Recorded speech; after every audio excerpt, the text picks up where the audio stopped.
बिछ गई सियासी विसात, खेला जा रहा है सियासी खेल, जारी है वार पलटवार। शह और मात के खेल में बनाई जा रही है रणनीति। कौन पड़ेगा किस पर भारी, ये कभी भी सिर्फ हस्तक्षेप.com पर अमलेंदु उपाध्याय के साथ।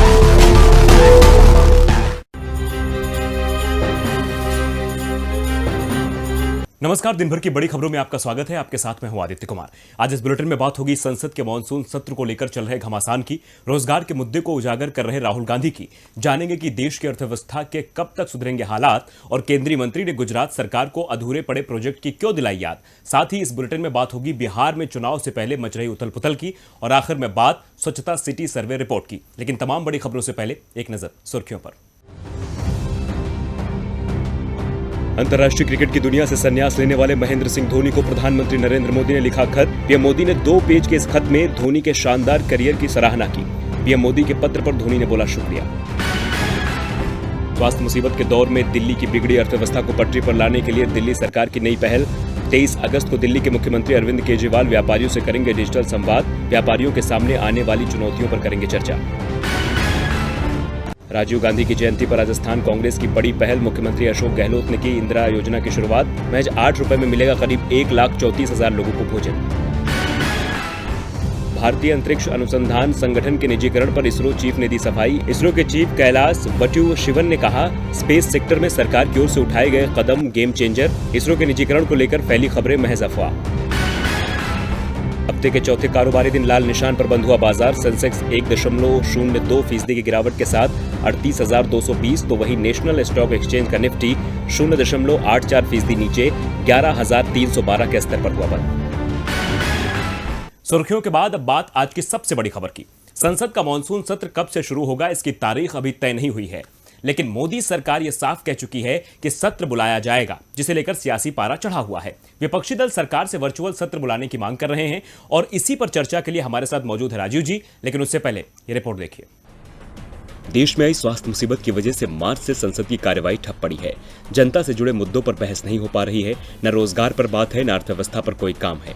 इन्हीं अधूरे कामों को पूरा करने के लिए संसद का मॉनसून सत्र बुलाया जा रहा है, लेकिन नेताओं को महामारी का डर सता रहा है। यही वजह है कि लगातार वर्चुअल सत्र की मांग की जा रही है। कांग्रेस ने लोकसभा अध्यक्ष ओम बिरला को पत्र लिखा है। कांग्रेस के नेता अधीर रंजन चौधरी ने कहा कि हम सभी ये देख रहे हैं कि देश भर में महामारी से कोई राहत नहीं मिल रही है। इन परिस्थितियों में मैं आपको एक सुझाव देना चाहता हूं कि जो सदस्य शारीरिक रूप से सदन में उपस्थित नहीं हो सकते, उन्हें ऐप के माध्यम से बोलने की अनुमति दी जानी चाहिए।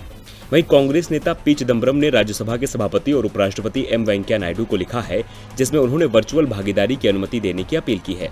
चिदम्बरम ने लिखा कि आप इस बात से सहमत होंगे कि जब राज्यसभा के करीब 245 सदस्य एक जगह एकत्र होंगे और करीब 300 अधिकारी, कर्मचारी और सुरक्षाकर्मी उपस्थित होंगे, तो ऐसे में वायरस के प्रसार से बचना लगभग असंभव है। उन्होंने मोदी सरकार पर बरसते हुए कहा कि सरकार को सांसदों की सेहत का ख्याल रखना चाहिए।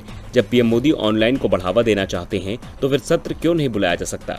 ऑनलाइन सत्र को लेकर न सिर्फ कांग्रेस मांग कर रही है, बल्कि टीएमसी समेत कई दलों ने सरकार से अपील की है।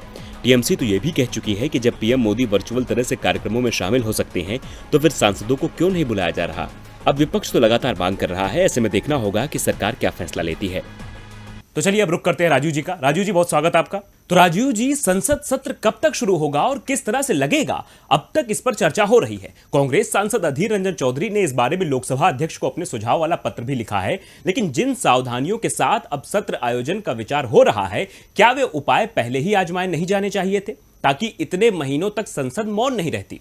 जी बिल्कुल आदित्य, ये बिल्कुल वाजिब चिंता है कि इस वक्त देश गंभीर स्वास्थ्य मुसीबत से गुजर रहा है, जिसका असर न केवल लोगों की सेहत पर बल्कि समूचे जीवन पर पड़ रहा है। रोजगार, व्यापार, शिक्षा, अर्थव्यवस्था, सामाजिक गतिविधियां सब ठप पड़े हैं, और जो कुछ हो रहा है वो सिर्फ ऑनलाइन हो रहा है। ऐसे में संसद भी वर्चुअली लग सकती थी। दुनिया के कम से कम 100 देशों में बीते 5-6 महीनों में हमने देखा है कि किसी न किसी तरह से संसद का कामकाज जारी था। इनमें विकसित देशों से लेकर हमसे भौतिक रूप से कहीं ज्यादा पिछड़े देश भी शामिल हैं। कहीं सांसदों की सीमित मौजूदगी वाले संक्षिप्त संसद सत्र हुए तो कहीं वीडियो कॉन्फ्रेंसिंग वाली तकनीक का सहारा लेकर वर्चुअल सेशन का आयोजन किया गया, कहीं सिर्फ संसदीय समिति की बैठकें हुई। लेकिन भारत के संसदीय इतिहास में यह बात दर्ज हो चुकी है आदित्य की मानवीय आपदा के इस दौर में भारत की संसद खामोश थी। अगर संसद लगती तो बहुत से फैसले पर्याप्त चर्चा के बाद लागू होते। तब शायद लाखों मजदूरों को रातों रात सड़क पर आने के लिए मजबूर नहीं होना पड़ता, क्योंकि उनकी घर वापसी या रोजगार को लेकर बेहतर तरीके से फैसला लिया जा सकता था। तब ताली और थाली बजाने जैसी अविचारित फैसलों की जगह टेस्टिंग बढ़ाने या साफ सफाई का ध्यान रखने जैसे जागरूकता भरे फैसले संसद में लिए जा सकते थे। गर्त में जा चुकी जीडीपी को भी तब बचाया जा सकता था, लेकिन ऐसा नहीं हुआ आदित्य, और देश सरकार की एक तरफा मर्जी और अफसरों के भरोसे चलाया गया, जिसका असर आम आदमी के जीवन पर पड़ा। लेकिन अब संसद सत्र आयोजित होने की सुगबुगाहट है तो ये उम्मीद बन रही है आदित्य कि देश में फिर आम आदमी के हक और हितों की आवाज देश की सबसे बड़ी पंचायत में यानी संसद में उठाने के मौके बनेंगे। बहुत बहुत धन्यवाद राजू जी तमाम जानकारी के लिए। अब बढ़ते हैं अपनी अगली खबर की ओर। कांग्रेस के पूर्व अध्यक्ष राहुल गांधी स्वास्थ्य हालात को लेकर पहले से ही केंद्र की मोदी सरकार को घेरते रहे हैं। वहीं राहुल ने इस बार युवाओं को रोजगार नहीं देने के मामले में मोदी सरकार को आड़े हाथों लिया है। तो क्या कुछ कहा है राहुल गांधी ने, इस रिपोर्ट में देखिए। कांग्रेस के पूर्व अध्यक्ष राहुल गांधी लगातार कई मुद्दों को लेकर केंद्र सरकार को आड़े हाथों लेते नजर आते हैं। इस बार राहुल गांधी ने युवाओं को रोजगार देने का मुद्दा उठाया है। दरअसल राहुल ने एक वीडियो जारी किया है जिसमें वो केंद्र सरकार को घेरते हुए नजर आए। राहुल गांधी ने वीडियो में कहा है कि 90% रोजगार असंगठित अर्थव्यवस्था हिंदुस्तान को देती है। ये लोग कौन हैं? ये छोटे लोग, मध्यम वर्गीय रोजगार वाले हैं, अन्नदाता हैं। अब इस सिस्टम को नरेंद्र मोदी ने समाप्त कर दिया, खत्म कर दिया है। आप देखना, जैसे ही ये पाबंदियां हटेंगी, एक के बाद एक कंपनियां गिरेंगी, छोटे और लघु उद्योग खत्म हो जाएंगे। वो तो आज भी हो रहे हैं। तो फिर हिंदुस्तान में क्या होगा? ये देश रोजगार नहीं दे पाएगा। ये देश अपने युवाओं को आने वाले समय में रोजगार नहीं दे पाएगा। ये आपको देखने को मिलेगा। इसके साथ ही राहुल गांधी ने कहा कि ऐसा 70 साल में कभी नहीं हुआ, लेकिन अब हमारा देश अपने युवाओं को रोजगार नहीं दे पाएगा। वहीं राहुल गांधी ने केंद्र सरकार पर तंज कसते हुए कहा कि लोग मेरा मजाक उड़ाते हैं, मीडिया मेरा मजाक उड़ाता है, खूब उड़ाओ, लेकिन मैं सही बोलता हूं। मैंने कहा था कि महामारी को लेकर सरकार सजग नहीं है और इसका खामियाजा देश की जनता को भुगतना होगा, और वही हुआ। आज मोदी सरकार महामारी को लेकर हर मोर्चे पर विफल रही है। आपको बता दें कि इससे पहले भी राहुल गांधी ने ट्वीट कर लिखा था कि केंद्र सरकार को एनएफएसए के लाभार्थियों को लिस्ट का विस्तार करना था, लेकिन सरकार ने ऐसा नहीं किया। इसकी वजह से जनता को अपने हक का राशन नहीं मिला और ये बड़ी समस्या बन गया। खैर, राहुल तो लगातार हर मुद्दे पर अपनी आवाज बुलंद कर रहे हैं, लेकिन अब देखना होगा कि सरकार की नींद कब खुलती है और कब इन तमाम समस्याओं से निपटने के लिए सरकार रणनीति बनाती है। राहुल गांधी तो सरकार को देश के अलग अलग परेशानियों को लेकर घेर ही रहे हैं। कभी रोजगार का मुद्दा उठा रहे हैं तो कभी अर्थव्यवस्था का, लेकिन सरकार है कि अपनी आंखें खोलने का नाम नहीं ले रही है। वहीं विश्व बैंक की इंडिया डेवलपमेंट अपडेट ने भी सरकार को आईना दिखाते हुए भारतीय अर्थव्यवस्था को लेकर एक ऐसा अनुमान लगाया है जिससे केंद्र सरकार की मुश्किलें बढ़ सकती हैं। तो क्या कुछ कहा गया है विश्व बैंक की ओर से, इस रिपोर्ट में देखिए। मौजूदा स्वास्थ्य हालात की वजह से दुनिया भर के लगभग सभी देश आर्थिक मुसीबत से गुजर रहे हैं। देश में महामारी के संक्रमण को रोकने के लिए मार्च से लागू की गई पूर्णबंदी के चलते आर्थिक कारोबार बुरी तरह प्रभावित हुआ है। तमाम रेटिंग एजेंसियां पहले ही देश में आर्थिक गतिविधियों के बुरे हालात होने की आशंका जाहिर कर चुकी हैं। इसी बीच विश्व बैंक की एक ताजा रिपोर्ट में कहा गया है कि देश के केंद्र और राज्य सरकारों के कुल कर्ज में अगले 2 साल तक भारी बढ़ोतरी होगी और ये 2022 से 23 तक बढ़कर जीडीपी के 89% तक पहुंच जाएगा। इसके बाद इसमें धीरे धीरे गिरावट आने लगेगी। आपको बता दें कि जुलाई 2020 के लिए जारी की गई रिपोर्ट इंडिया डेवलपमेंट अपडेट में यह भी कहा गया है कि इस साल केंद्र सरकार का वित्तीय घाटा बढ़कर जीडीपी के 6.6% पर पहुंच जाएगा, जो अगले साल 5.5% पर रह सकता है। अगर राज्य सरकारों के वित्तीय घाटे के अनुमान को भी मिला दिया जाए तो 2020 से 21 में कुल वित्तीय घाटा जीडीपी के 11% के बराबर रहने की आशंका है। विश्व बैंक के आगे ये भी कहा गया कि सरकार की आय घटी है और नए खर्च बढ़े हैं, जिसकी वजह से अगले 2 साल तक केंद्र और राज्य सरकारों के वित्तीय घाटा और कर्ज में बेतहाशा बढ़ोतरी हो सकती है। अगर राज्यों का घाटा जीडीपी के 3.5 से 4.5% के दायरे में सीमित रहता है तो इस कारोबारी साल में केंद्र और राज्य सरकारों का कुल वित्तीय घाटा जीडीपी के 11% के बराबर रह सकता है। आपको बता दें कि विश्व बैंक ने मई में कहा था कि भारत की अर्थव्यवस्था में इस कारोबारी साल में 3.2% की गिरावट आ सकती है। वहीं अब विश्व बैंक ने रिपोर्ट में कहा है कि वह इकोनॉमी में गिरावट के अनुमान को इससे भी ज्यादा बढ़ा सकता है। विश्व बैंक की ओर से इस रिपोर्ट में देखिए। अब विश्व बैंक ने केंद्र और राज्य सरकारों का कर्ज बेतहाशा बढ़ने का अनुमान जता दिया है। अब देखना होगा कि सरकार इसे लेकर क्या कुछ रणनीति तैयार करती है। रणनीति तो इस वक्त बिहार में महागठबंधन को भी बनाने की जरूरत है। जब से राज्य में चुनावी सुगबुगाहट तेज हुई है, तब से राजनीतिक दलों में भागम भाग का दौर शुरू हो गया है। एक जा रहा है तो दूसरा आ रहा है। वहीं अब महागठबंधन से जीतन राम मांझी ने नाता तोड़ दिया है तो एनडीए उनके स्वागत के लिए तैयार बैठा है। आइए चुनाव से पहले भगदड़ की इस राजनीति पर एक नजर डालते हैं। बिहार चुनाव में अब काफी कम समय रह गया है। उससे पहले सभी दल एकजुटता का दावा कर रहे हैं, लेकिन हकीकत इससे कोसों दूर है। जहां एनडीए में टूट की नौबत आ रही है तो वहीं महागठबंधन की भी कड़ियां खुलती जा रही हैं। लंबे वक्त से महागठबंधन को आंख दिखाने वाले जीतन राम मांझी ने अब अपनी नैया को अलग कर लिया है। उन्होंने आज ऐलान किया कि वो महागठबंधन के साथ नहीं रहेंगे। बताया जा रहा है कि जीतन राम मांझी की घर वापसी को लेकर जेडीयू की तरफ से पिछले कई महीनों से कवायद हो रही है। जेडीयू चाहती है कि मांझी की पार्टी हम का पूरी तरह से जेडीयू में विलय हो जाए, लेकिन ऐसा नहीं होने की सूरत में मांझी की पार्टी के साथ कुछ सीटों पर समझौते का फॉर्मूला तय किया जा रहा है। अब मांझी को लेकर पार्टी क्या फैसला लेगी ये तो आने वाला वक्त बताएगा, लेकिन उससे पहले जेडीयू ने लालू प्रसाद यादव के समधी और तेज प्रताप यादव के ससुर चंद्रिका राय, जयवर्धन यादव और फराज फातमी का पार्टी में स्वागत कर लिया है। चंद्रिका राय छपरा के परसा विधानसभा सीट से विधायक हैं। बीते दिनों तेज प्रताप यादव और उनकी पत्नी ऐश्वर्या राय के बीच रिश्ते बेहद खराब हो गए थे, जिसके बाद चंद्रिका राय ने आरजेडी छोड़ दी। इस दौरान चंद्रिका राय ने नीतीश कुमार की जमकर तारीफ की। उन्होंने कहा कि नीतीश जी के प्रति मैं अपनी पूरी आस्था व्यक्त करता हूं। 15 साल पहले जैसा बिहार नीतीश जी को मिला था, आज उसे नीतीश कुमार ने पूरी तरह से बदल दिया है। चंद्रिका राय ने लालू प्रसाद यादव पर भी जमकर निशाना साधा। उन्होंने कहा कि छपरा में लोकसभा चुनाव के वक्त तेज प्रताप ने मेरे खिलाफ काम किया था, लेकिन लालू प्रसाद यादव ने उन पर कोई कार्रवाई नहीं की। आज राजद गरीबों की पार्टी नहीं रही है, राजद आज पैसे वालों की पार्टी हो गई है। तो आज लालू को न केवल उनके समधी ने झटका दिया है, बल्कि 2 और विधायकों ने उनका साथ छोड़ दिया है। चंद्रिका राय के अलावा जेडीयू में शामिल होने वाले जयवर्धन यादव पटना के पालीगंज विधानसभा सीट से विधायक हैं। उनके अलावा दरभंगा के केवटी से आरजेडी विधायक फराज फातमी भी जेडीयू में शामिल हो गए हैं।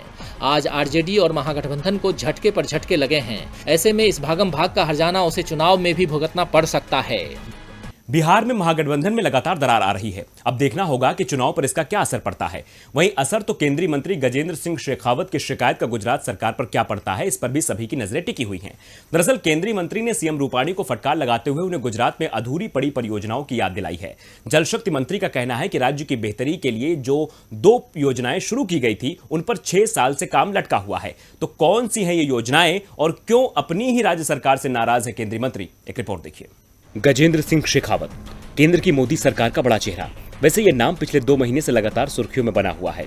गजेंद्र सिंह शेखावत पर राजस्थान के मुख्यमंत्री अशोक गहलोत भी 1 महीने से आरोप लगा रहे हैं कि वो राज्य की कांग्रेस सरकार को हटाना चाहते हैं। खैर, राजस्थान में तो शेखावत की रणनीति सफल नहीं हुई, लेकिन गुजरात में तो उनकी सरकारी शेखावत के प्रोजेक्टों पर काम करने को तैयार नहीं है। मौजूदा समय में गजेंद्र सिंह शेखावत केंद्र की मोदी सरकार में जल शक्ति मंत्री हैं।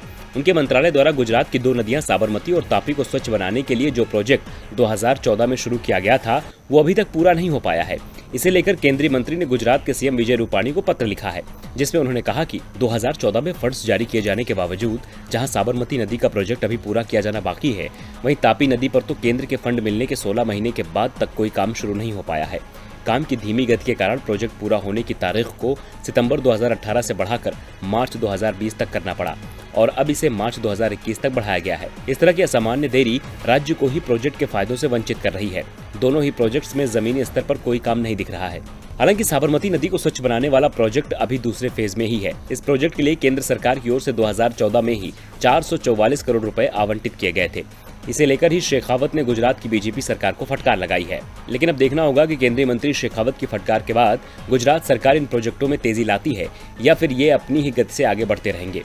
एक और केंद्रीय मंत्री समय पर परियोजनाएं पूरी न होने के नुकसान बता रहे हैं, तो दूसरी ओर केंद्र सरकार अपने घाटे की भरपाई की योजना बना रही है। दरअसल मोदी सरकार अब भारतीय रेलवे में अपनी और हिस्सेदारी बेचने की तैयारी कर रही है। यह बिक्री सरकार की उस महत्वाकांक्षी योजना का ही हिस्सा होगी, जिसके तहत इस वित्त वर्ष यानी 2020 से 21 में विनिवेश से सरकार 2 करोड़ 1 लाख रुपए जुटाना चाहती है। देखिए हमारी रिपोर्ट। मोदी सरकार के राज में ऐसा लगता है कि कुछ भी सरकारी नहीं रहेगा, सब कुछ निजी हाथों में चला जाएगा। ये हम यूं ही नहीं कह रहे हैं, बल्कि सरकार के फैसलों के बाद ये सवाल जनता भी उठा रही है और विपक्ष भी। जी हां, केंद्र सरकार सरकारी चीजों से अपनी हिस्सेदारी बेच रही है। अब खबर है कि आईआरसीटीसी में सरकार अपनी हिस्सेदारी घटाने की तैयारी कर रही है। खबरों के मुताबिक आईआरसीटीसी में हिस्सेदारी घटाने के लिए ऑफर फॉर सेल का सहारा लेगी।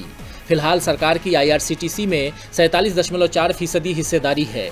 Department of investment and public asset ने आईआरसीटीसी विनिवेश में मदद के लिए मर्चेंट बैंकरों और ब्रोकरों से बोली मंगवाई है। सरकार ने विनिवेश प्रक्रिया के लिए 4 से 10 सितंबर तक के बीच बोली मंगवाई है। इसे 11 सितंबर को खोला जाएगा। इससे पहले 3 सितंबर को प्री बिड मीटिंग होगी। सरकार ऑफर सेल खत्म होने के बाद अपने कर्मचारियों को डिस्काउंट रेट या निर्धारित रेट पर शेयर आवंटित कर सकती है। हालांकि आईआरसीटीसी के कर्मचारियों को कितने शेयर आवंटित किए जाएंगे इसका फैसला बाद में होगा। इसके लिए बोली लगाने वालों के लिए कुछ शर्तें तय की गई हैं। इसके मुताबिक इन्होंने अप्रैल 2017 से 2020 के बीच 1000 करोड़ रुपए से अधिक के घरेलू इक्विटी इशू की प्रक्रिया शुरू की है। इच्छुक पार्टियां अलग से या कंसोर्टियम के तहत बोली लगा सकती हैं।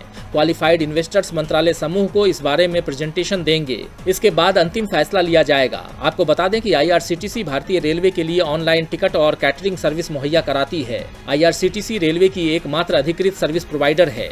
अब सरकार ने इसी कंपनी से हिस्सेदारी कम करने की तैयारी शुरू कर दी है, जिसके बाद सवाल उठता है कि आखिर सरकार क्यों अपने हाथ पीछे खींच रही है? क्या वो जिम्मेदारी उठाने को तैयार नहीं है? और बुलेटिन के आखिर में बात स्वच्छता सिटी सर्वे की रिपोर्ट की। दरअसल केंद्रीय शहरी विकास मंत्रालय ने देश के सबसे साफ शहरों को लेकर एक सर्वे कराया था, जिसकी रिपोर्ट आज जारी की गई है। इस सर्वे में एक बार फिर मध्य प्रदेश का इंदौर शहर अव्वल आया है। यह लगातार चौथा साल है जब इंदौर स्वच्छता के पैमाने पर देश में टॉप पर रहा है। वहीं दूसरे नंबर पर गुजरात का सूरत और तीसरे नंबर पर नवी मुंबई बनी हुई है। एक रिपोर्ट देखिए। प्रधानमंत्री नरेंद्र मोदी ने आज वीडियो कॉन्फ्रेंसिंग के जरिए स्वच्छता सर्वेक्षण के 5वें संस्करण स्वच्छ सर्वेक्षण 2020 के परिणामों की घोषणा की। लगातार चौथी बार मध्य प्रदेश के शहर इंदौर को सबसे स्वच्छ शहर का खिताब हासिल हुआ। वहीं दूसरे पर सूरत, तीसरे पर नवी मुंबई और चौथे पर विजयवाड़ा, 5वें पर अहमदाबाद, 6वें पर राजकोट, 7वें पर भोपाल, 8वें पर चंडीगढ़, 9वें पर विशाखापट्टनम और 10वें पर वडोदरा हैं। इस दौरान साफ सफाई को लेकर बेहतर प्रदर्शन करने वाले शहरों को पुरस्कृत भी किया गया। इसके अलावा प्रधानमंत्री ने देश के कुछ स्वच्छाग्राहियों और सफाई कर्मियों से बातचीत भी की। वहीं केंद्रीय मंत्री हरदीप सिंह पुरी ने मध्य प्रदेश के मुख्यमंत्री शिवराज सिंह चौहान को इंदौर के सबसे स्वच्छ शहर बनने पर बधाई दी। इसके साथ ही सर्वेक्षण में 100 से ज्यादा शहरों वाले राज्यों में सबसे साफ राज्य छत्तीसगढ़ को घोषित किया गया और 100 से कम शहरों वाले राज्य में सबसे साफ झारखंड राज्य को घोषित किया गया। साथ ही वाराणसी गंगा के किनारे बसा सबसे साफ शहर बना है। केंद्रीय मंत्री ने ट्वीट कर कहा कि प्राचीन पवित्र शहर वाराणसी गंगा नदी के किनारे बसा सबसे साफ शहर है। लोकसभा में शहर का प्रतिनिधित्व करने वाले प्रधानमंत्री नरेंद्र मोदी को उनके दूरदर्शी नेतृत्व के लिए बधाई, जिन्होंने इस उपलब्धि के लिए शहर के लोगों को प्रेरित किया है। आपको बता दें कि स्वच्छता सर्वेक्षण के सबसे पहले संस्करण में मैसूर को सबसे साफ शहर का खिताब हासिल हुआ था। इसके बाद लगातार 4 सालों यानी 2017, 18, 19 और 2020 में यह खिताब मध्य प्रदेश का इंदौर शहर अपने नाम कर रहा है। दिन भर की बड़ी खबरों में आज के लिए फिलहाल इतना ही। देखते रहिए डीवी लाइव। नमस्कार।